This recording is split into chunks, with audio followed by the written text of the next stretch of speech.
मिनश्शैतानिर्रजीम बिस्मिल्लाहिर्रहमानिर्रहीम। आज जो हम टॉपिक डिस्कस करेंगे कि what is the main differences between heat and temperature. बाद स्टूडेंट इनको सेम कंसिडर करते हैं, लेकिन इनमें डिफरेंट टाइप्स की क्या है, चेंजेस है, जो आज हम डिस्कस करेंगे। सबसे पहले हीट किसको कहते हैं?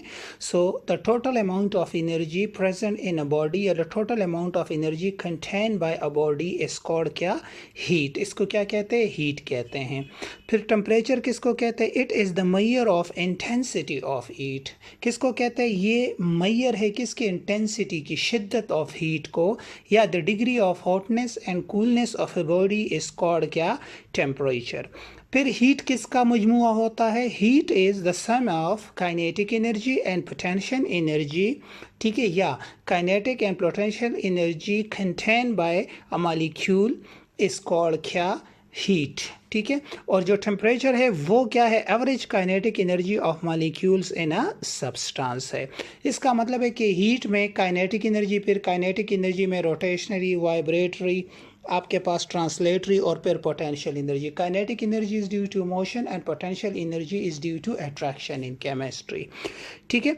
फिर आप नेक्स्ट पॉइंट के हीट जो है flow from hotter to cooler objects. जो हीट है वो फ्लो करते हैं from hot body to cool body. और जो टेम्परेचर है राइज व्हेन हीटेड, टेम्परेचर ज़्यादा होते हैं जब आप हीट देते हो, और फॉल्स व्हेन कूल्ड, और जब आप इसको ठंडा करते हो तो टेम्परेचर डिक्रीज हो जाता है, ठीक है। हीट में एबिलिटी होती है टू डू वर्क, ठीक है, और उसको फिर आप केमिस्ट्री में एंथैल्पी कहते हो। कि total heat content of a body is called enthalpy, या internal energy and its ability to do work is called enthalpy. So heat में एबिलिटी होती है काम करने की, और टेम्परेचर में काम करने की एबिलिटी नहीं होती। So no ability to do work. Next आपका कि it can't measure in a body. आप हीट को एक बॉडी में मेजर नहीं कर सकते, एब्सोल्युटली। मेजर ड्यूरिंग फ्लो, आप इनको ड्यूरिंग अ फ्लो मेजर कर सकते हो कि हॉट बॉडी से कूल में कितनी जा रही है। सो ड्यूरिंग फ्लो आप हीट को मेजर कर सकते हो। And temperature can be measure for a particular body, और टेम्परेचर को आप मेजर कर सकते हो, ठीक है। फिर नेक्स्ट जो पॉइंट है इंटी टेस्ट पॉइंट ऑफ व्यू से, कि हीट जो है not fundamental property, heat fundamental property नहीं है आपके पास, ये एक डेराइव प्रॉपर्टी है, आप इसको डेराइव करते हो। जो आपके पास टेम्परेचर है वो फंडामेंटल प्रॉपर्टी है। फंडामेंटल प्रॉपर्टीज उसको कहते हैं जो किसी बॉडी में होती है, उनको आप डेराइव नहीं कर सकते, उनको फंडामेंटल प्रॉपर्टीज, और जिनको आप डेराइव कर सकते हो उनको क्या कहते हैं? नॉन फंडामेंटल प्रॉपर्टीज़ कहते हैं। हीट जो है ये पाथ फंक्शन है, ये डिपेंड करता है path followed by a body, मतलब एक्सोथर्मिक एंड एंडोथर्मिक रिएक्शन। और टेम्परेचर जो है वो स्टेट फंक्शन है या पॉइंट फंक्शन है, मतलब ये इनिशियल एंड फाइनल स्टेट पे डिपेंड करता है, ठीक है। ये आपके पास जो हीट है it is not a thermodynamic property, और जो टेम्परेचर है it is a thermodynamic property, ठीक है।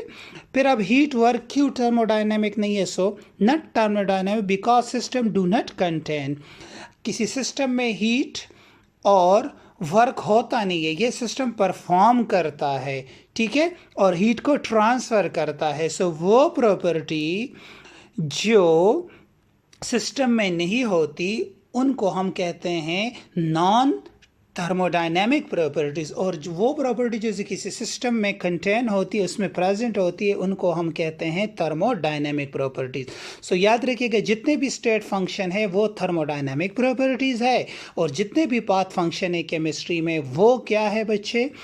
वो है आपके पास नॉन थर्मोडायनेमिक्स। सो ये इंटी टेस्ट के पॉइंट है। सबसे पहला मेन जो पॉइंट है कि हीट क्यू है, और हीट को आप मेजर कैसे करते हो? So heat is equal to M C del T. M is mass of the substance, C is the specific heat, del T is the change in temperature. और temperature को, change in temperature को आप, क्योंकि ये path function है, so Q divided by M C. आप Q is the heat, M is the mass of the body, and C is the specific heat of the substances.